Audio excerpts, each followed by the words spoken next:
Halo pemirsa, saya Gina Vita kembali menyapa Anda dalam catatan akhir tahun 2020.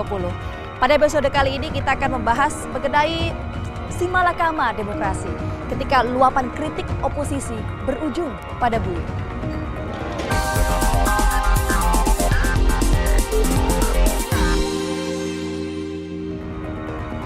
Di barisan pengkritik pemerintah, tahun 2020 menjadi panggung bagi Gatot Nurmantio. Nampaknya tak ada nafas baru terkait hembusan miring Gatot Nurmantio ke pemerintah. Gatot Nurmantio pun membetot perhatian dengan dendang lagu lama, yaitu Hantu PKI. Namun, sayup-sayup nama Gatot Nurmantio pun hilang bersamaan dengan penghargaan Bintang Mahaputra yang diberikan oleh Presiden Republik Indonesia Joko Widodo.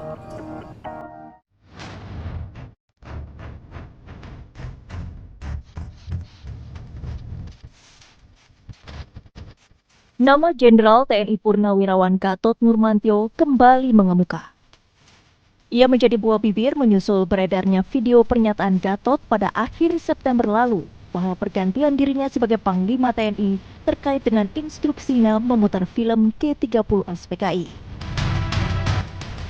Pak Gatot, kalau Pak Gatot nggak menghentikan perintah untuk nonton bareng, bisa jadi Pak Gatot copot. Nah, kata-kata itu saya bukannya apa-apa. Kata-kata itulah yang membuat saya makin gas. Berarti ada sesuatu kekuatan kan gitu kan.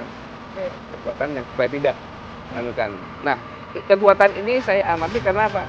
Karena tahun 2008 itu udah nggak ada lagi pelajaran sejarah tentang G30 PKI. Kan gitu.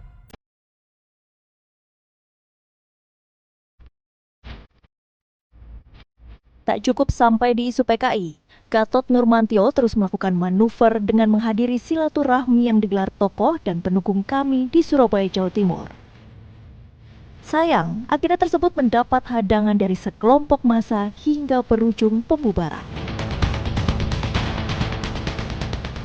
Seolah terus melancarkan aksi, tanggal 30 September, Gatot terlibat adu debat dengan Dandim Jakarta Selatan, Kolonel Infantri Ucu Yustiana, karena merasa dipersulit saat melakukan ziarah ke Taman Makam Pahlawan Kalibata. Nama Gatot pelan-pelan meredup seiring kabar Presiden Joko Widodo yang menganugerahkan Bintang Mahaputra kepadanya. Sampai acara penghargaan digelar, Gatot Nurmantio tak menampakkan diri di Istana Kepresidenan Jakarta. Tahun 2020 masih dibayangi awan gelap untuk para pejuang parlemen jalanan. Media sosial masih menjadi momok yang mengerikan ketika salah ucap berujung pada pidana. Bahkan sejumlah tokoh tersandung kasus ujaran kebencian hingga terjerat pasal Undang-Undang ITE.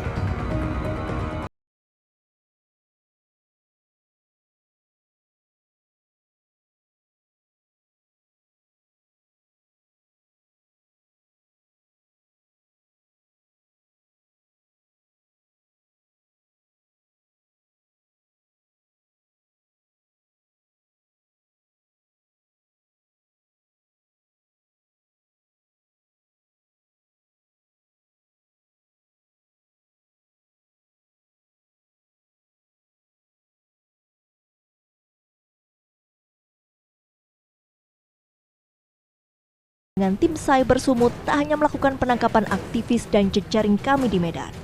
Beberapa pentolan kami di Jakarta, Depok Jawa Barat, dan Tangerang Selatan Banten juga telah diciduk polisi. Mereka diantaranya adalah anggota eksekutif kami, Syahganda Nainggolan dan Jumhur Hidayat, serta deklarator kami, Anton Permana dan Kinkin Anida. Polisi menjerat mereka dengan pasal berlapis, yaitu Undang-Undang ITE serta pasal penghasutan di KUHP. Dan yang bersangkutan kita kenakan pasal 28 ayat 2, kita diuntukkan pasal 45A ayat 2 Undang-Undang Nomor 19 Tahun 2016 tentang ITE, dan juga pasal 14 ayat 1 dan 2 dan pasal 15 Undang-Undang Nomor 1 Tahun 1946. Ancamannya 10 tahun ya misalnya. Bareskrim Polri menangkap Sugi Nur Raharja atau Gus Nur di Malang, Jawa Timur. Pendakwa yang kerap berceramah lewat media sosial itu dijemput pada tengah malam di kediamannya di kawasan Pakis, Malang, Jawa Timur. Kepolisian menilai Gus Nur melakukan ujaran kebencian dan penghinaan terhadap organisasi Nahdlatul Ulama melalui video wawancaranya bersama Refli Harun.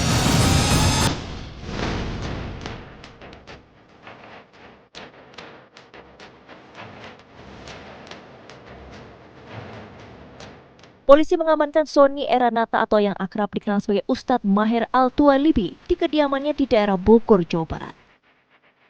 Penangkapan ini berkaitan dengan laporan ujaran kebencian dan pelanggaran Undang-Undang ITE di media sosial Twitter yang dianggap menghina Habib Lutfi bin Yahya.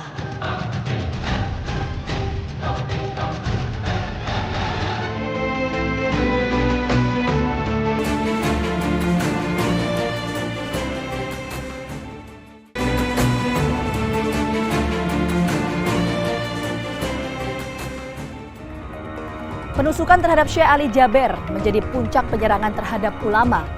Menariknya pemirsa, kondisi kejiwaan pelaku yang dianggap sebagai orang gila membuat bias kasus yang diusut oleh polisi.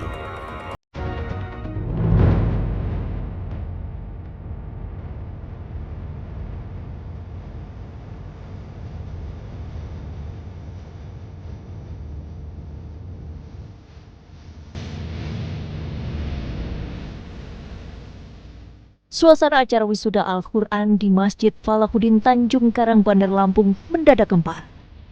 Seorang pemuda tak dikenal yang membawa senjata tajam secara tiba-tiba naik ke atas panggung. Ia berlari ke arah Syekh Ali Jaber yang tengah berdakwah di hadapan jemaah. Karena Allah takdirkan, saya angkat tangan di posisi depan leher dan dada, dan tusukan cukup keras, cukup kuat. Sampai separuh itu masuk ke dalam, cukup dalam. Dan alhamdulillah di kanan saya patah di leher,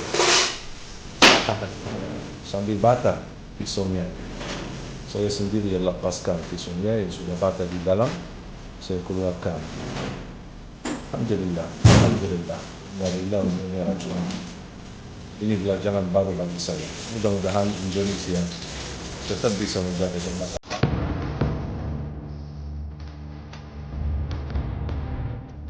Pemuda yang menjadi pelaku bernama Alvin Andrian.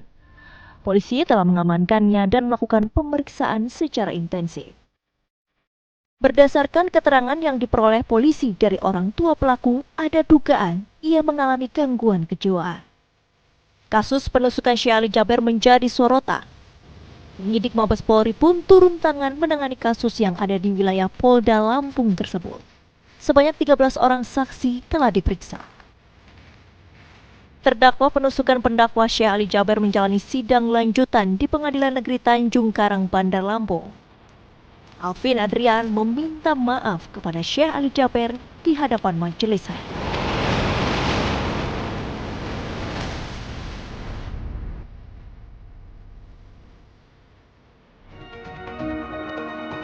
Penyerangan terhadap sejumlah ulama di Indonesia menuai spekulasi.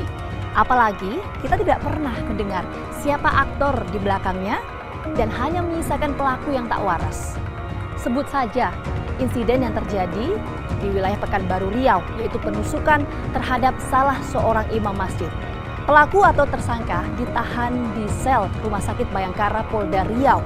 Polisi menduga pelaku mengalami depresi.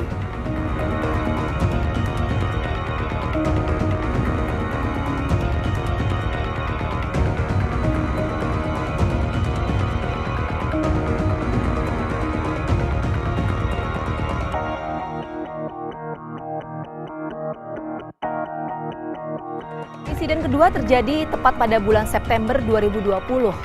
Kasus penyerangan terhadap salah seorang imam masjid di wilayah Sumatera Selatan hingga meninggal dunia karena diserang oleh salah seorang pengurus masjid karena tersinggung perihal kotak amal.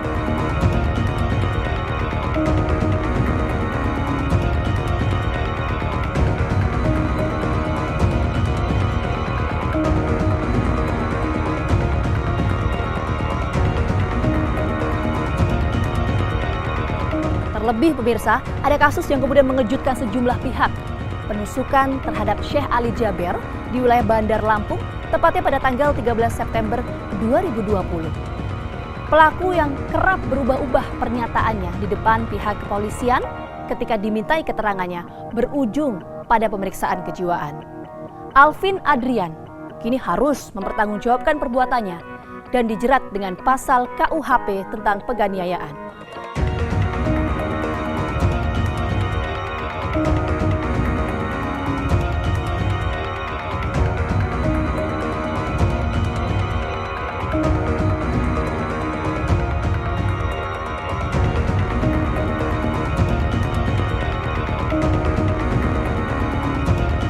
Catatan akhir tahun 2020 akan kembali hadir usai jeda.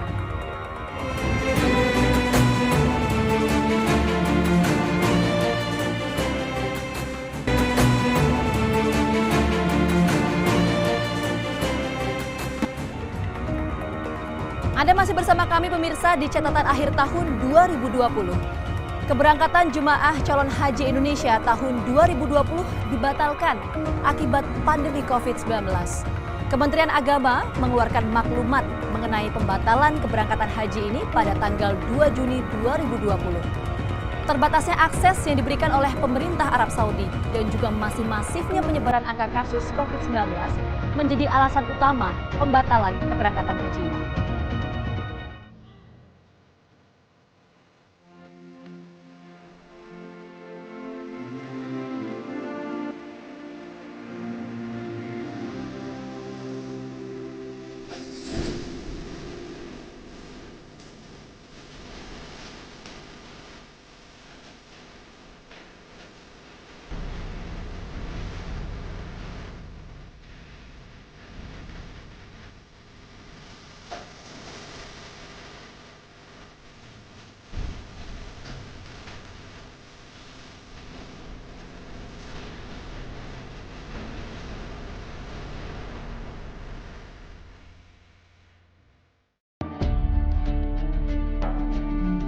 Pemandangan berbeda tersaji di Masjidil Haram pada musim haji tahun ini. Masjidil Haram yang biasanya dipenuhi lautan manusia dari berbagai penjuru dunia kini sepi akibat pandemi corona. Pemerintah Arab Saudi pun memberlakukan protokol kesehatan ketat kepada para jamaah yang menjalankan ibadah haji saat pandemi.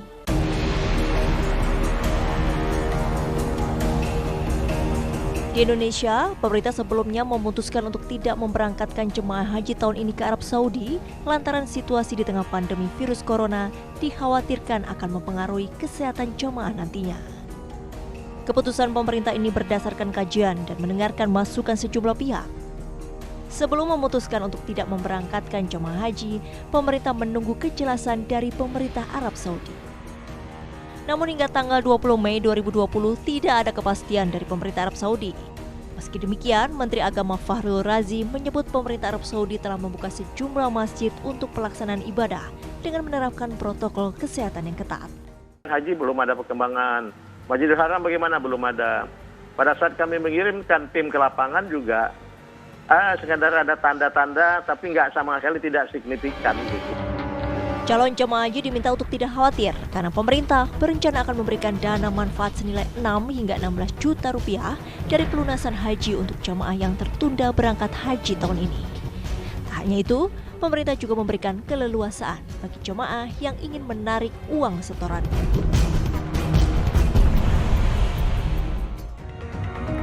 Di tengah pandemi COVID-19, kasus korupsi pejabat negara terus merajalela. KPK pun membuat gebrakan, menangkap 2 menteri dari 2 partai politik besar penyokong Joko Widodo. Catatan akhir tahun 2020 akan kembali esok. Sampai jumpa.